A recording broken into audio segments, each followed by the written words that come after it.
So this short video now is about how to warm up your respiratory muscles and how to warm them down. Now, when we're warming up the muscles, we want to make it a little bit more ballistic.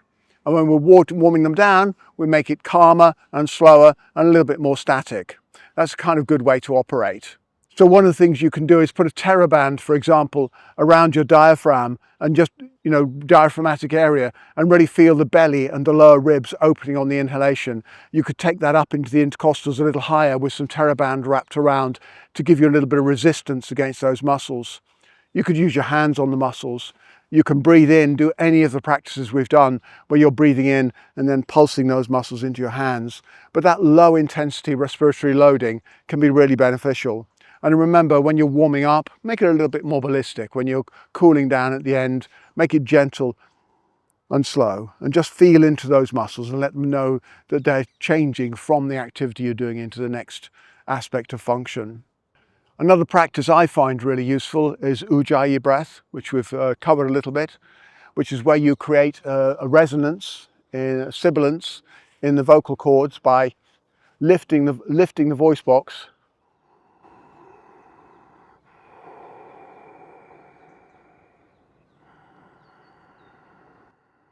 And that creates, you've got to keep it smooth, but that creates that respiratory loading again by increasing the pressurization of the air. So we're working with that. I find that really good to do. And again, working with the range of muscular functions that we can experience from the diaphragm contracting down to the abdomen, up into the lower ribs, up into the upper ribs. And that with that low intensity loading, for me, works really well, both in terms of warm up and warm down.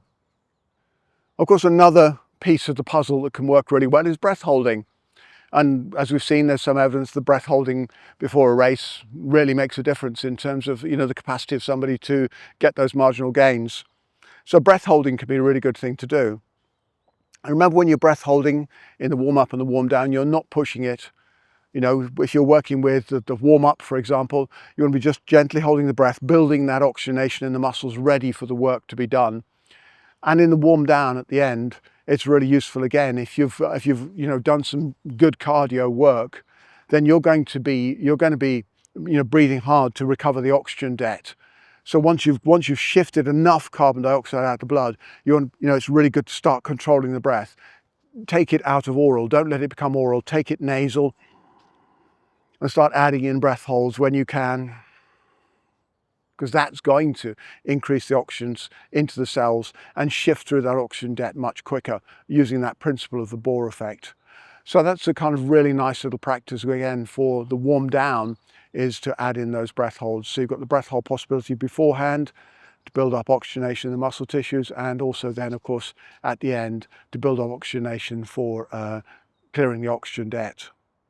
Some other practices that can be really useful are any preparatory practices. So the kind of things we've been looking at, working with the lateral line, opening up through the sides, working with the spinal rotations to get the ribs freed up. So the rib freedom practices we've got, lateral line practices of opening up the ribs, the intercostal muscles, getting your diaphragmatic excursion, working with that slow abdominal pumping just beforehand. Any of these movements can be really beneficial, both in warming up, again, a little bit more ballistic when you're warming up, and then do it really slowly when you're cooling down. And that gives you that optimal way of really tuning into those respiratory structures in those two aspects, those two crucial aspects of practice. And the last two pieces I suggest using are, one is spinal flexion extension with the breath, which you can do on the hands and knees, you can do in seating. It's just to breathe in, open up. And again, this is really good to get this dynamic before an event, before whatever you're doing in terms of training. Get the dynamic work of spinal flexion extension happening, and then do it really gently at the end again. So using these same principles. Okay, so spinal flexion extension. Another thing to consider is tuning into the 360 array in the abdomen, the front side back, and the back side front in the different areas of the body. Now, we've covered all of these pieces in the puzzle. So you're just thinking about, okay, taking those pieces and then using them as warm-ups and warm downs, and how to optimize what you've learned to make it work for you, to really look after yourself and get those breathing muscles giving you what you need and you finding what you need in your practices.